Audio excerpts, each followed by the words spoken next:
하나님 말씀입니다. 마태복음 7장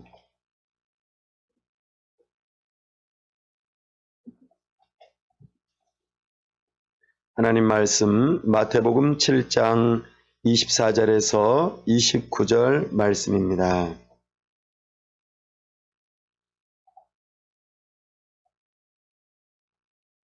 네, 우리 한 절씩 교독하겠습니다. 24절입니다. 그러므로 누구든지 나의 이 말을 듣고 행하는 자는 그 집을 반석 위에 지은 지혜로운 사람 같으리니. 땅 내리고 상수가 나고 바람이 불어 그 집에 부딪히되 이는 그러지 아니하나니 이는 그를 반석 위에 놓은 바다이요. 나의 이 말을 듣고 행하지 아니하는 자는 그 집을 모래 위에 지은 어리석은 사람 같으리니.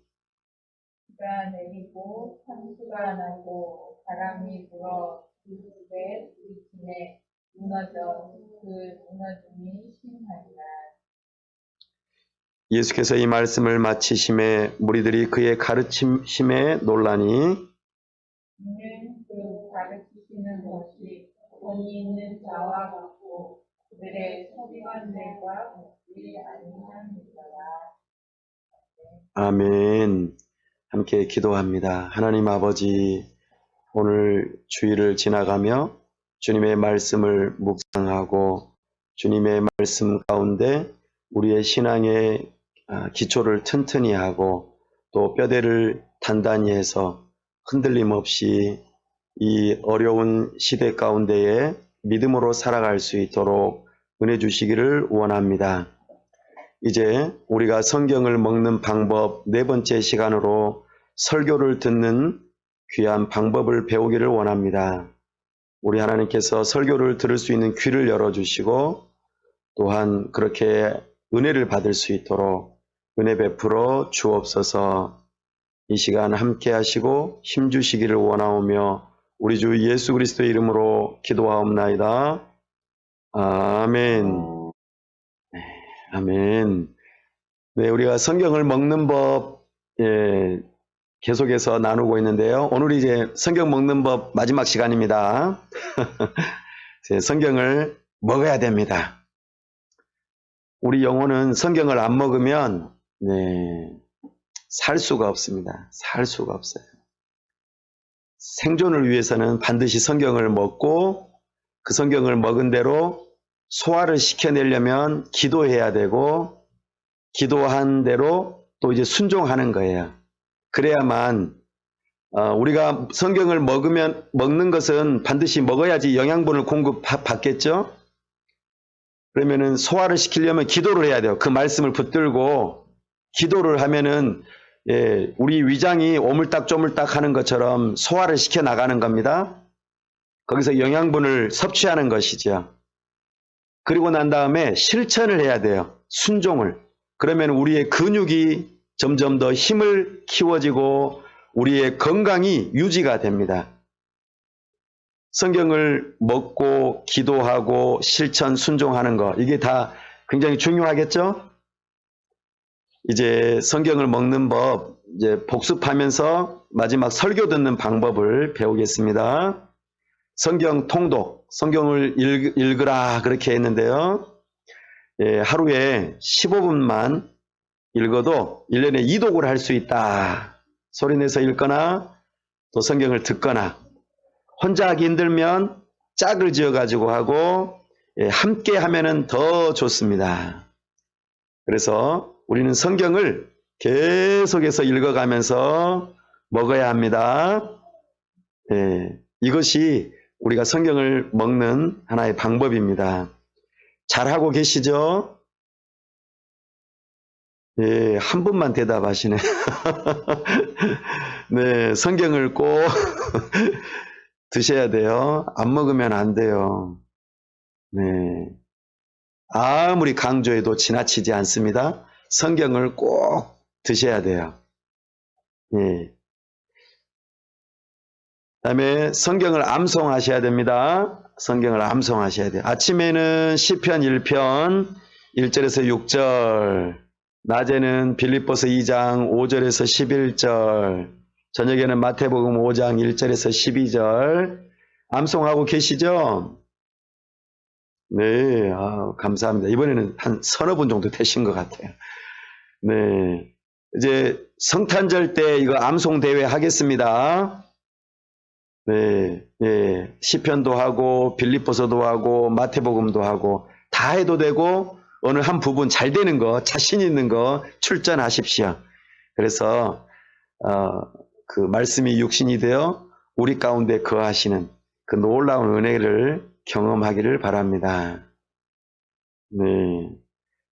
네. 세 번째는 성경을 묵상하셔야 됩니다. 묵상은 되새김질이라고 그랬죠. 되새김질. 우리가 염소나 소는 아니지만 말씀을 계속해서 반복해서 다시 또 생각하고 또 생각하는 거예요. 예, 이것은 굉장히 중요하죠. 이렇게 하려면 항상 시간과 장소를 구별해야 됩니다. 새벽 기도회를 하든지 가정 경건회를 하든지 아니면은 골방 기도를 하든지 나름대로 우선순위를 두셔야 돼요. 안 두면은 그냥 흘러가 버립니다. 벌써 올해도 10월 달 25일이 지나가고 있죠. 예, 올해 가기 얼마 안 남았어요. 그죠? 예, 우선순위를 안 두면 아무것도 남지 않습니다. 그러니까 우선순위를 둬야지 이 일이 가능합니다. 이게 성경을 먹는 방법입니다. 이미 먹은 거를 다시 되새김질하는 겁니다. 예, 이게서 유익함이 있습니다. 이런 말이 있던데 맞는지 모르겠습니다. 고기는 씹을수록 제맛을 알 수 있다. 맞습니까? 한 분 대답하셨네요.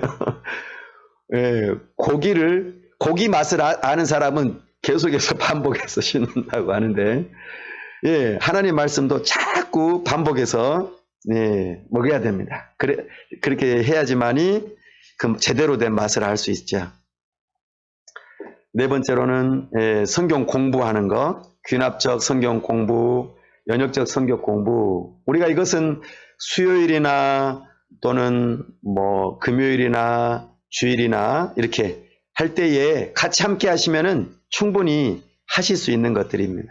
그리고 중간중간에 보너스로 이렇게 성경 공부를 하자고 할 때에 참여하시면 훨씬 더 풍성하게 알아가실 수 있는 것이죠. 그래서 평소에 알고 싶은 성경 책, 나는 마태복음을 잘 알고 싶습니다. 나는 요한계시록을 잘 알고 싶습니다. 나는 레위기를 잘 알고 싶습니다. 이런 식으로 딱 하나 정해가지고 공부하는 것이죠.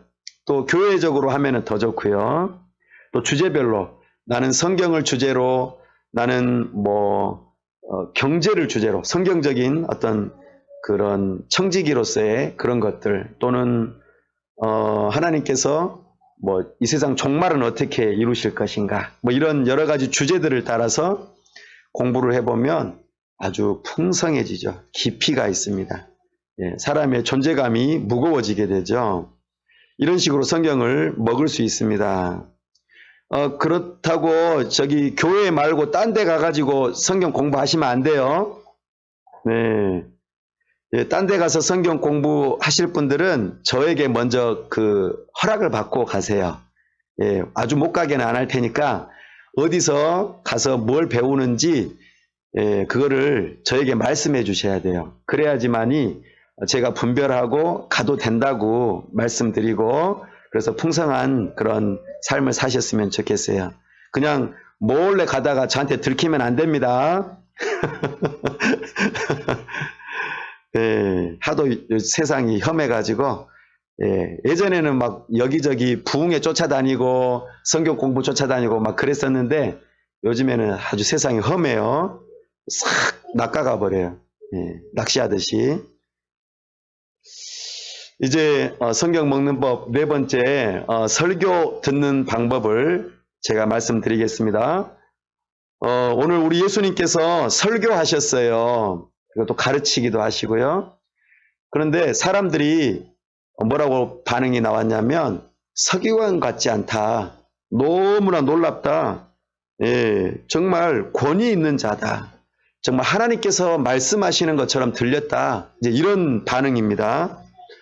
설교는 지금까지 말씀드렸던 성경을 읽고 암송하고 또 묵상하고 공부하는 것, 이것보다도 더 중요해요. 그래서 꼭 설교를 들으셔야 돼요. 영적 성장의 가장 큰 비결이 설교를 듣는 것입니다. 그러니까 설교를 잘 들으셔야 돼요. 다른 것들도 다 중요해요. 중요하지만 이 설교를 가장 잘 들으셔야 돼요. 네, 그럴 때에 우리의 영혼에 그 확실한 그런 성장이 있습니다. 그런데요, 이 설교도 그 조금 전에 말씀드렸던 그런 것들을 계속해서 해와야 돼요. 그래야지만 설교를 잘 들을 수 있거든요. 그래서 설교가 가장 중요하지만 다른 것들도 중요하다. 이런 것을 좀 말씀드립니다.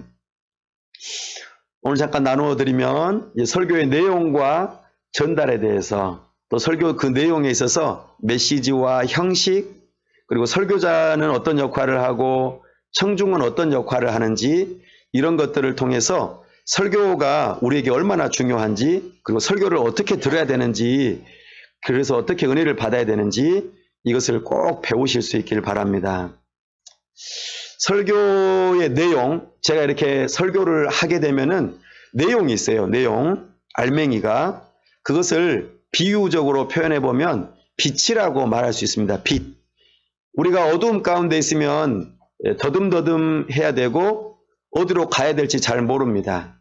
그러나 빛이 비추면 언제든지 우리는 어디에 거치지 않고 잘 걸어 다닐 수 있고 달려다닐 수 있고 활동할 수 있죠.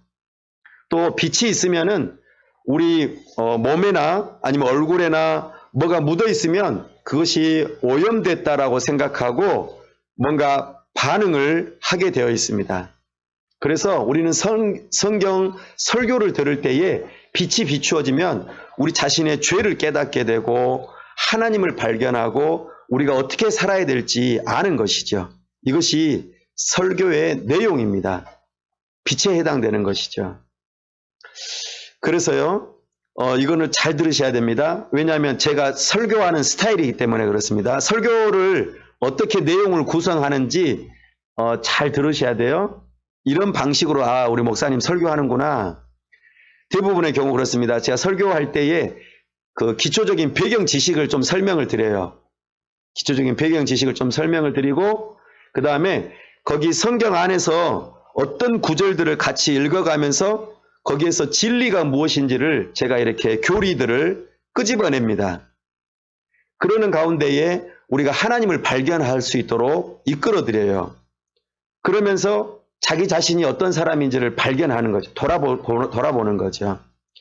그리고 난 다음에 제가 이제 마지막으로 거기 성경의 그 본문에서 발견했던 진리와 복음이라고 하는 것을 서로 연결을 시켜요. 복음을. 우리는 복음이 필요합니다. 그런 이 복음을 믿고 이 복음을 따르십시오라고 제가 말씀드리면서 우리에게 복음을 주신 하나님을 찬송합시다. 이런 식으로 제가 설교를 이끌어갑니다. 이 설교를 이끌어가는 방식을 잘 이해하셔야 돼요. 그래서 우리 목사님은 지금 어느 대목을 지금 이렇게 진행해 가고 계시구나. 이거를 아셔야 됩니다. 예, 처음부터 끝까지 집중해서 잘 들으면 좋은데 거의 대부분의 경우 설교를 조금 한 5분, 10분 집중해서 듣다가 나중에는 이제 잘 못 듣는 경우가 좀 있어요. 그리고 설교를 할 때에 그 처음에 딱 이렇게 중요하게 여겨지는 어떤 그런 대목들이 있어요. 그때에 잘 들으셔야 돼요. 그때는 제가 전달을 할 때에 열을 냅니다. 열을. 열을 내요. 어떻게 하냐면은 반복합니다. 반복. 뭔가 반복해서 말을 해요. 그리고 힘을 줘서 말하고 또 성경을 들려주면서 같이 읽자고 하거나 제가 암송하고 있는 것을 선포합니다. 그러면서 확신 있게 하나님의 말씀이라고 선포할 때 이때가 막 이제 열이 전달되는 거예요. 뜨겁다. 네, 혹시 뜨거움을 느끼셨나요? 설교할 때에 이런 전달의 내용과 또 그런 강조점, 이런 부분들을 잘 캐치하셔서 그때의 설교를 들으셔야만 제대로 들으실 수 있습니다. 예, 이런 방식들을 잘 기억해 놓으셨다가 우리 왜 목사님은 왜 오늘 이렇게 좀 성령 충만하신가, 열을 받으셨지? 막 이러면서 생각해 보시고 또 그 가운데서 취할 것을 꼭 취하셔서 빛을 보시고 열을 느끼면서 그렇게 은혜를 받으셨으면 좋겠습니다. 설교할 때는요, 이제 내용에 있어서 또 중요한 부분이 있는데요. 주로 성경에서 나온 진리를 설교자는 말해야 됩니다. 이것을 메시지라고 합니다. 메시지.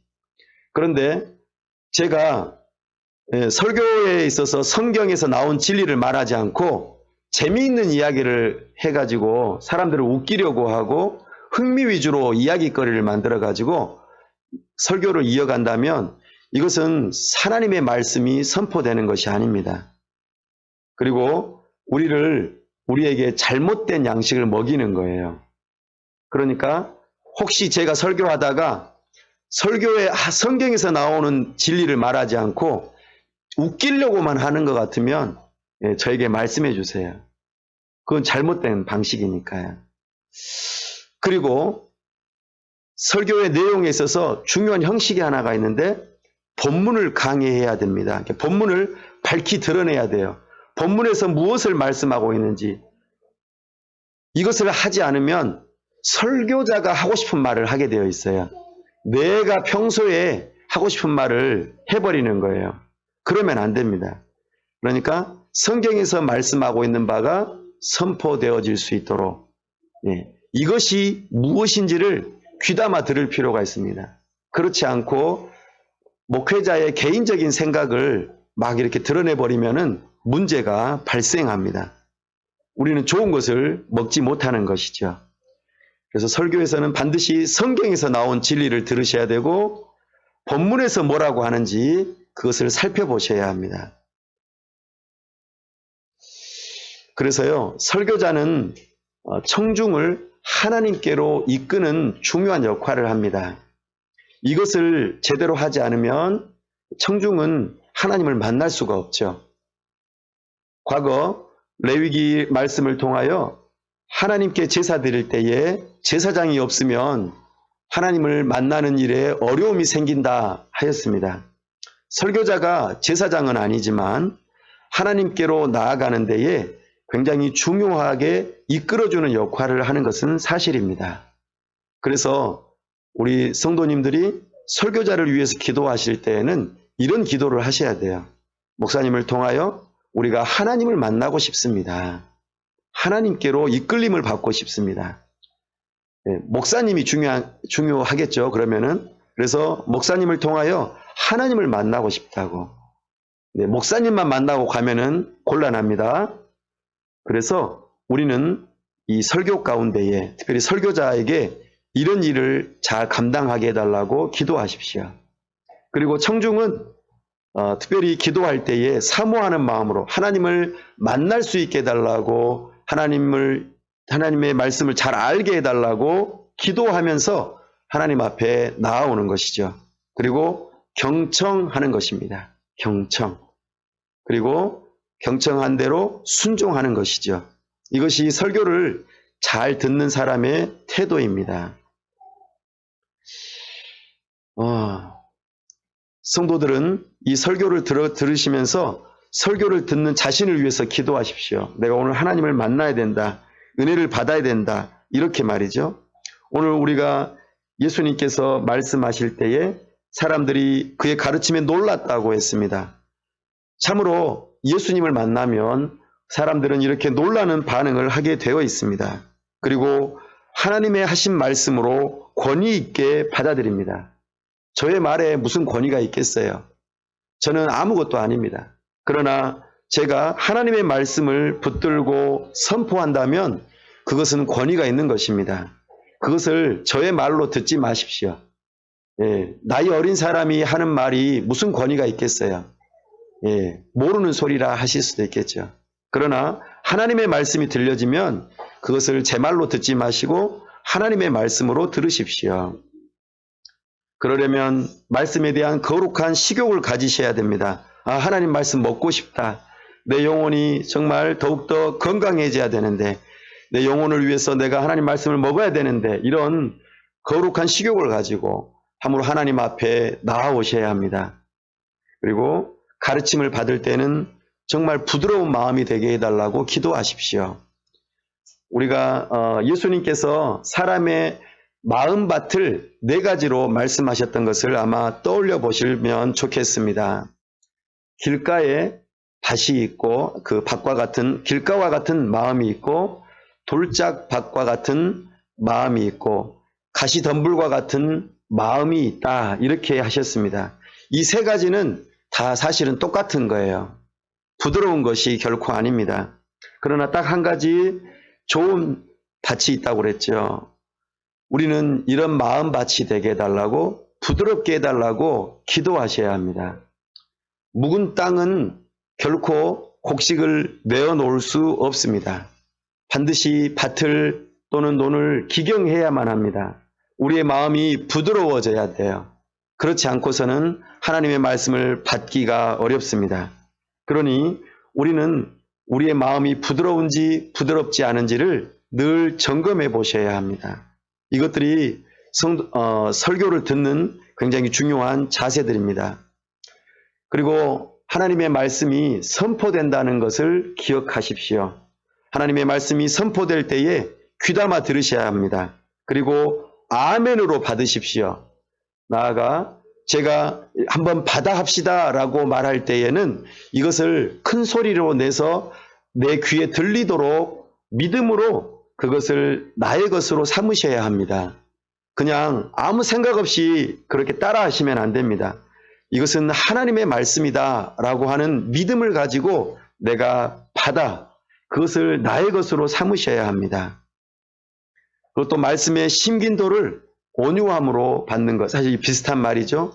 온유한 심령으로 하나님의 말씀을 내 마음밭에 심겨야겠다. 이것이 굉장히 중요합니다. 그리고 하나님의 말씀을 기억하고 기도하십시오. 이것이 성도들이 설교를 듣는 중요한 자세입니다. 이런 자세들이 올바르게 될 때에 설교가 들려지기 시작하고 그것으로 인하여 우리가 생명을 얻게 될 것입니다. 하나님의 말씀을 오늘 듣는 것만으로는 부족하다고 말씀하십니다. 반드시 듣고 행하라고 말씀하시지요. 우리 24절 말씀 함께 읽어볼까요? 시작. 그러므로 누구든지 나의 이 말을 듣고 행하는 자는 그 집을 반석 위에 지은 지혜로운 사람 같으리니. 아멘. 아주 중요한 말씀인데요. 말을 듣고 행하는 것, 이것은 별개의 문제가 아닙니다. 듣는 사람은 반드시 행하게 되어 있어요. 듣는데 행하지 않는 것은 사실 안 듣는 거예요. 우리가 아주 중요합니다. 저 들었어요. 그런데 실천하기가 어려워요. 이것은 아니에요.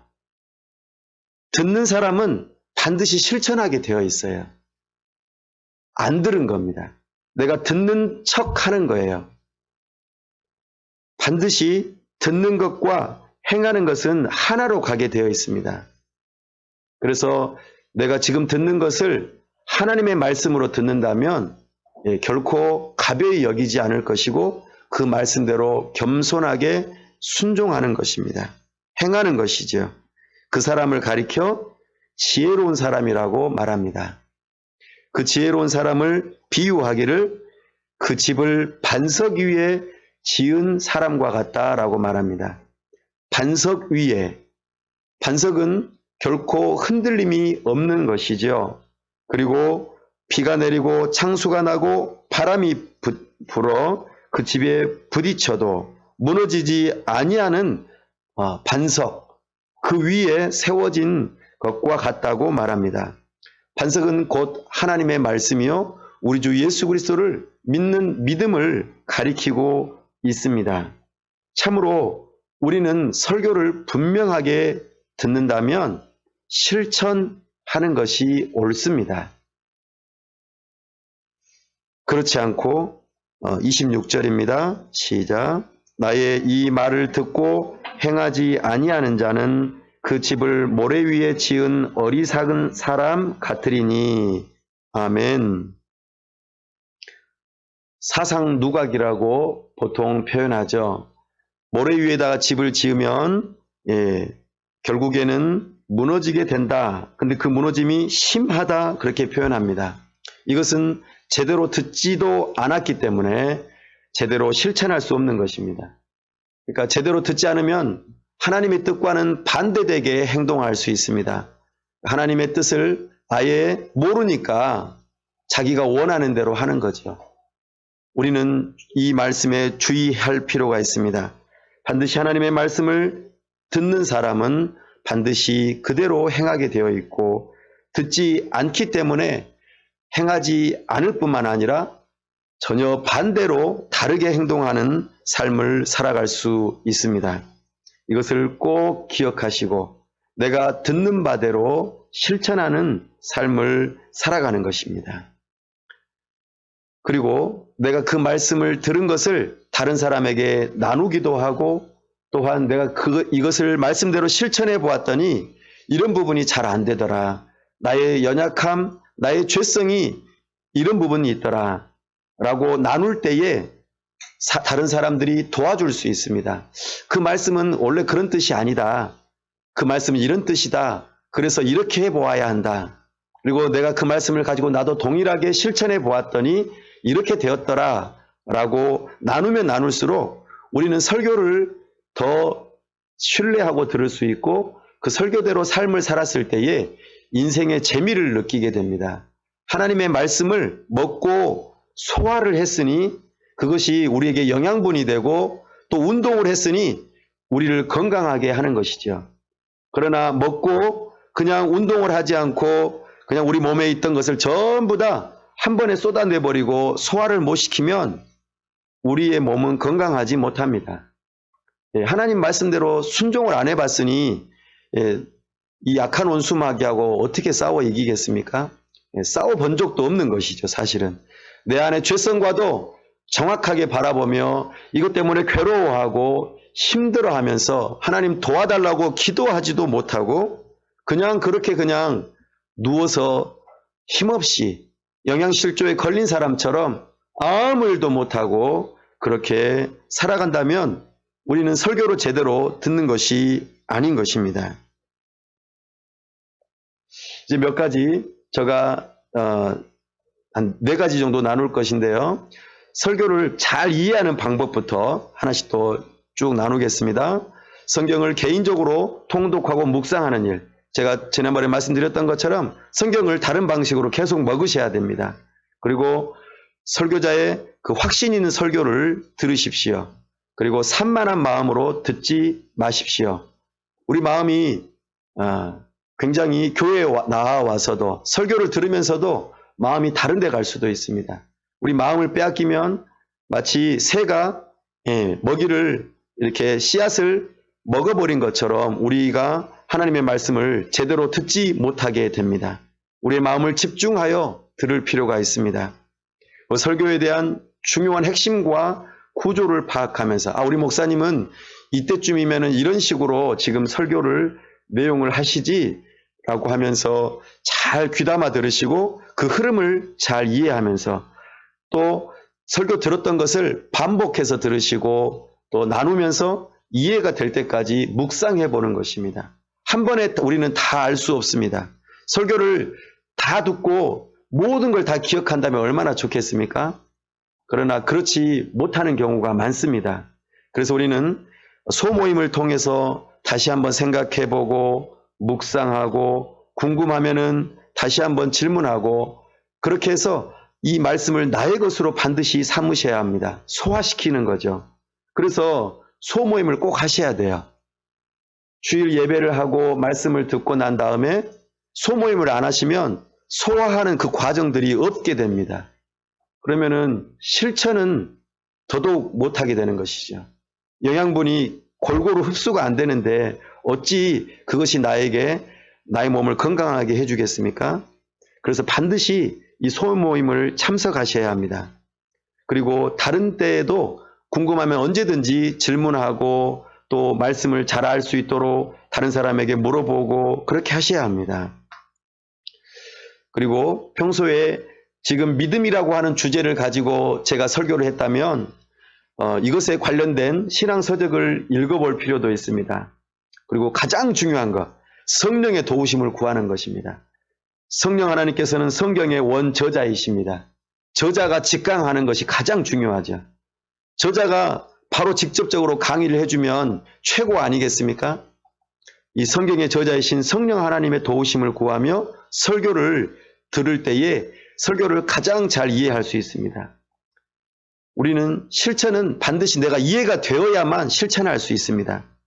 반드시 이해하고자 애쓰셔야 합니다. 이것이 설교를 가장 잘 이해하는 방식입니다. 두 번째, 설교를 가장 잘 기억하는 방법이 있습니다. 어떻게 하면 가장 잘 기억하냐면 이해를 잘하면 기억을 많이 합니다. 이해를 못하면 기억이 안 나요. 오늘 아침에 제가 했던 그 설교 가운데 무엇이 이해가 되셨고 그 이해된 것이 기억에 남으십니까? 우리는 기억이 잘 남아야 돼요. 기억이 안 되면 우리는 하나님을 금방 잊어버려요. 전능하신 하나님이라고 우리는 알고 있지만 생각을 잘 안 하고 기억이 안 나면 우리는 나는 전능하신 하나님을 믿습니다라고 입으로는 신앙 고백해도 내 마음과 내 삶은 하나님은 무능하다고 고백하는 것과 똑같은 거예요. 입술로는 전능하신 하나님 이렇게 말하는데 나의 마음과 나의 삶은 하나님은 무능하다 이렇게 해버리면 아무 소용이 없는 것이죠. 신앙에 일치가 없는 것입니다. 또한 깊은 관심을 가지면 기억이 잘 됩니다. 또 설교자의 전달 방법을 잘 알면 알수록 설교가 잘 기억이 됩니다. 또 감동을 받기 위해서 집중을 하실 필요가 있습니다. 집중력을 달라고 기도하십시오. 집중력이 있어야만 우리는 하나님의 말씀을 더 잘 들을 수 있습니다. 그리고 간혹가다 중요한 부분이 있으면 놓치지 말고 꼭 필기를 하십시오.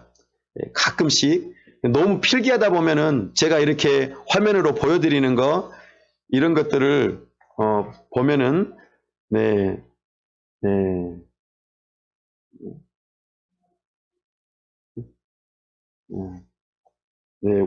화면으로 이렇게 보면서 목사님 너무 빨리 가요. 빨리 지나가요. 나 다 받아 써야 되는데 이렇게 하지 마시고 핵심적인 거 하나를 받아 적는 것입니다. 그래서 그것을 다시 한번 되새기는 것이죠. 그리고 가장 중요한 것, 오늘 주일 아침 설교 제목이 무엇이었습니까?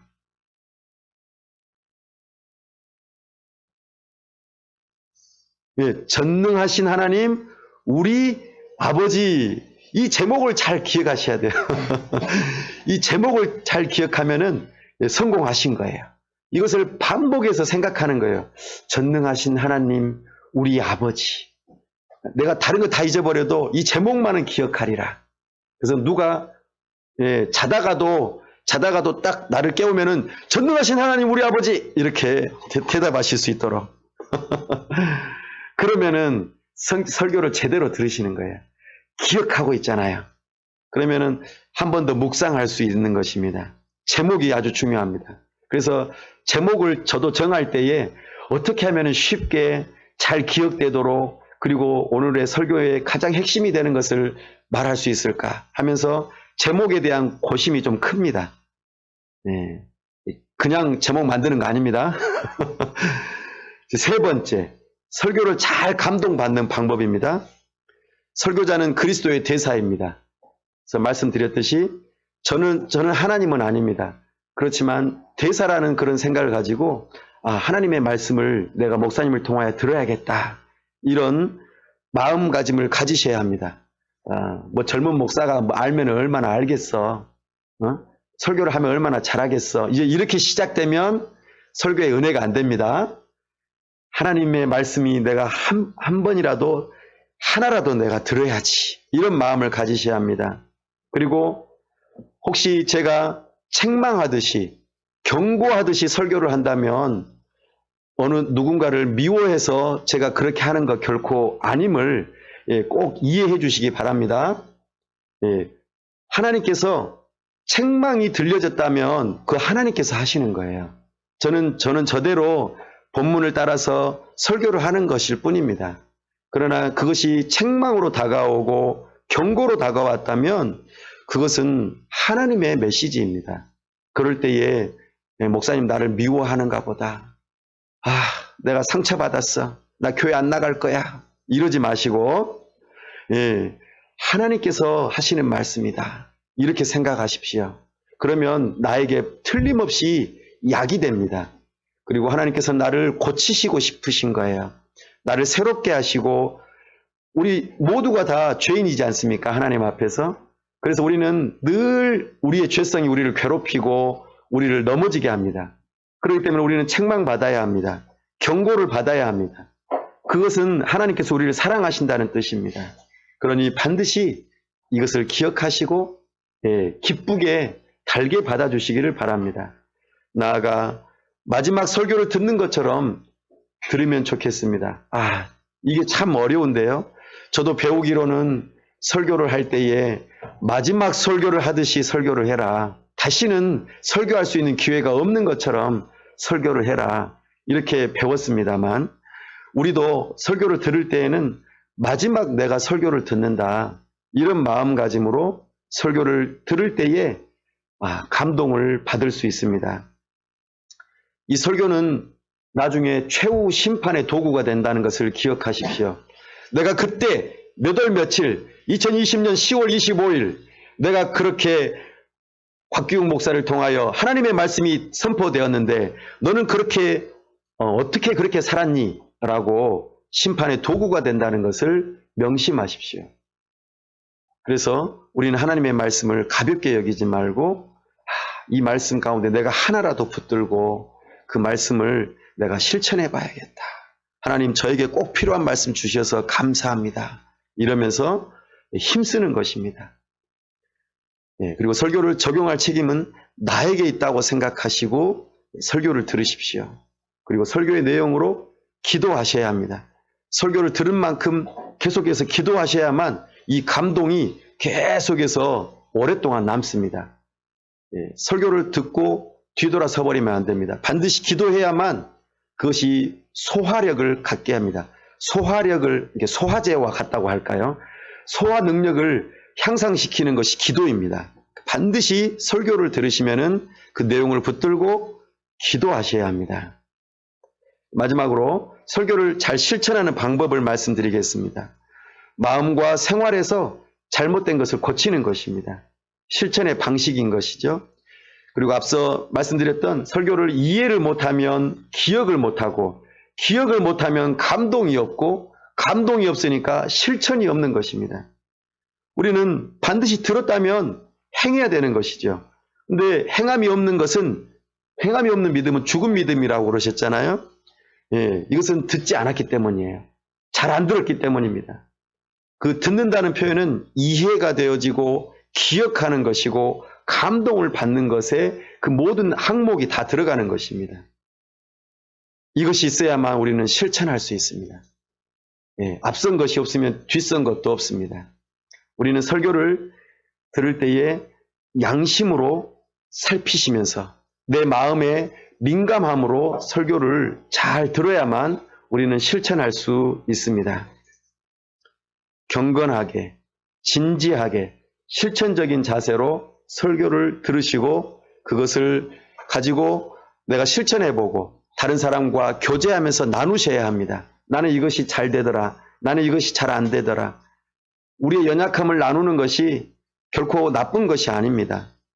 이것은 우리를 발전시키는 일이고 내가 혹시 죄를 지었던 일을 고백하게 되면 그것도 공개적으로 고백하게 되면 다시는 그 죄를 짓지 않도록 오히려 나를 보호해주는 역할을 합니다.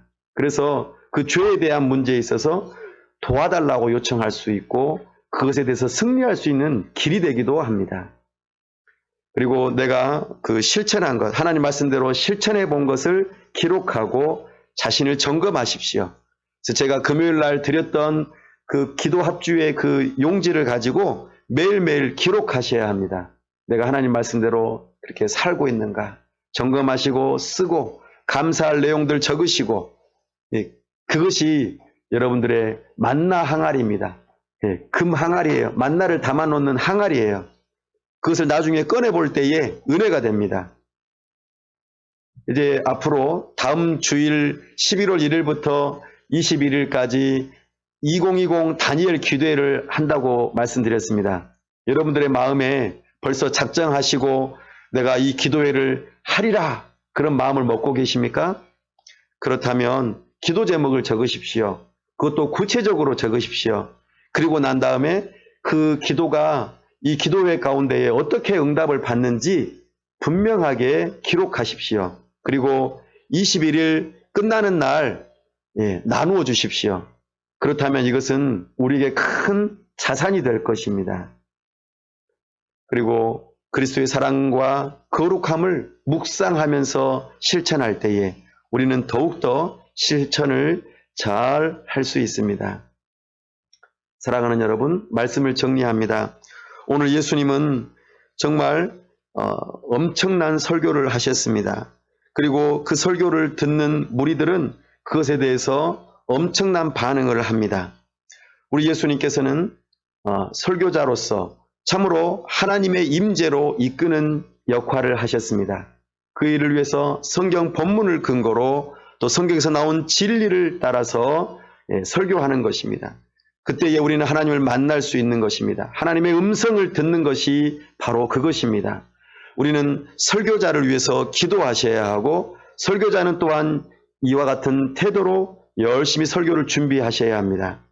나아가 청중들은 사모하는 마음으로 기도하면서 하나님의 말씀을 들려달라고 기도하시고 설교를 잘 이해하게 해달라고 또 이해한 것을 기억하게 해달라고 또 성령의 감동으로 우리에게 주어지게 해달라고 또 하나님의 말씀대로 실천할 수 있게 해달라고 그래서 하나님을 만나 그런 변화된 삶을 반응으로 나타내 보이는 그런 청중의 삶을 살아가게 해달라고 바로 이런 청중이 설교를 잘 듣는 사람입니다.